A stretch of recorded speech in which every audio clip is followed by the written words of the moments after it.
Nation of Fit and 10, welcome to day 53. And yesterday I started talking about the calories in versus calories out model. And is it really true? So, for example, is it really true that to maintain my body weight, or maybe we should be more specific here, we say body composition, because body weight can be manipulated by water. So let's say body composition, bodily tissues, is it really just about calories in versus calories out? Is it really what it's about? And, you could probably, I'm sure, Google it and it'll say some places it's a myth and other places it'll say it's true. And ultimately, at the end of the day, this is true. So we've got to first define here what makes up our energy output. So we've got calories coming in. This is coming obviously from consumption of liquids or foods. Calorie-based liquid, obviously. Water would not... well, actually, that's not true. So water will have no calories, but water can contribute to calories out. Maybe we'll talk about that in a second. But basically, when we're talking about calories in, we're talking about calories, things that have calories that we're taking in, right? And obviously, we're getting those calories, okay? Because if it just passes through us, we're not going to get any calories out of it. So essentially, food consumption. All right, and then we got four things that make up our energy output. We have the obvious, like exercise activity, okay? And you guys a lot of you have your Fitbits or your Apple Watches, and you're always monitoring how many calories you burn through the workout, and that's great, but that's just one part, or that's just one piece of the equation.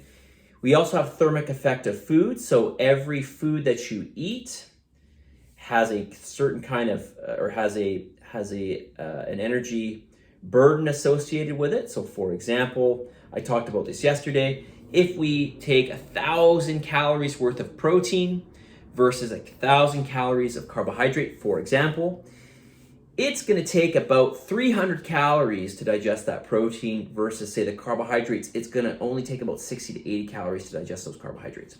So one requires more energy output during the digestive process than the other. So that's the thermic effect of food. The third one would be your non-exercise activity. And this is exactly as those words suggest. This is the activity that this is the energy that you expend doing your daily activities. Shopping, me doing this video, moving my hands around, talking, vacuuming your home, washing your car, whatever. That takes energy. And of course, finally, we've got your BMR. The amount of energy it takes to keep the lights on. The amount of energy it takes to sustain your body. So pretty much like if you're just sleeping all day, let's just say you're sick, you're just lying in bed, you're not moving. There is a lot of energy still that is required to keep you alive, to keep your body temperature regulated, to keep your brain functioning, to keep all the little processes that are happening in each of the cells in your body, which you've got trillions of, going. So there's a lot of constant activity. This makes up your BMR. So people will say things like, well, calories in versus calories out doesn't encompass things like hormones. Hormones have an effect on our body weight, on our body composition. But this is simply not true. I mean, it's true what I just said, but those, and this is just an example, those hormones, for example, thyroid stimulating hormone, obviously this is going to have some bearing on our BMR because it is the actually number one regulator for the rate of your metabolism. So if you're producing an excess amount of thyroid stimulating hormone, you're probably going to have a hypothyroid, and that's going to elevate your metabolism. That's still part of the calories out. Likewise, if you had an underproduction, you're going to be hypothyroid and your BMR is going to be slower. But again, that's just part of calories out. Okay, what about exercise? So we talked about different forms of exercise. For example, you burn a certain amount of energy doing your weights. Okay, you train really hard with weights. But after you finish that weight session, you finish your exercise activity, there is still some energy burning happening. There is still some heightened metabolic activity happening as a result from that weight training. Well, so this has nothing to do with calories out. Of course it does, right? This is, again, that would fall into BMR, your recovery, your glycogen replacement to your liver and your muscles. That's going to fall into your BMR. So this all is part of the calorie output.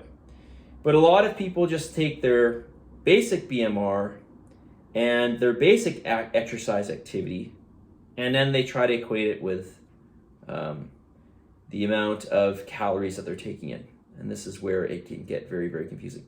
There are a lot of pieces within each of these things, especially your BMR, that go towards your calories out that you can't necessarily see or appreciate.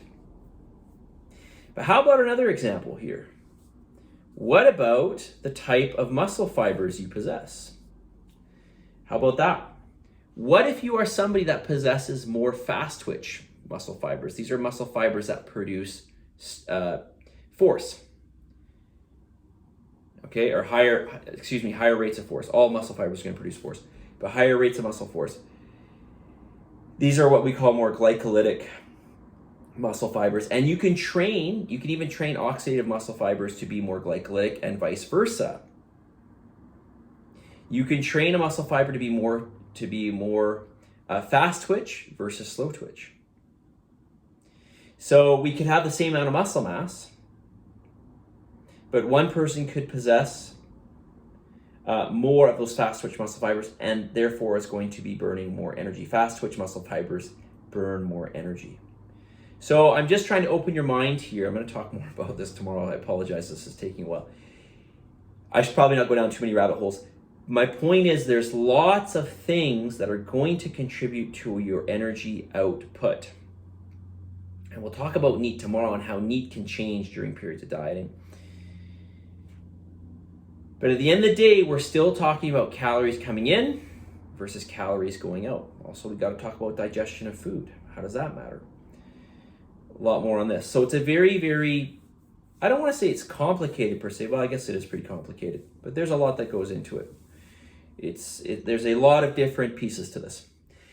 All right, let's get to the message of the day. Before I make this video go way over time, on this day 53, change the way you look at things, and the things you look at change. Change the way you look at things, and the things you look at change. I'll say it one more time. Change the way you look at things, and the things you look at change. It's all perspective at the end of the day. Largely, at least. I'm going to say very largely.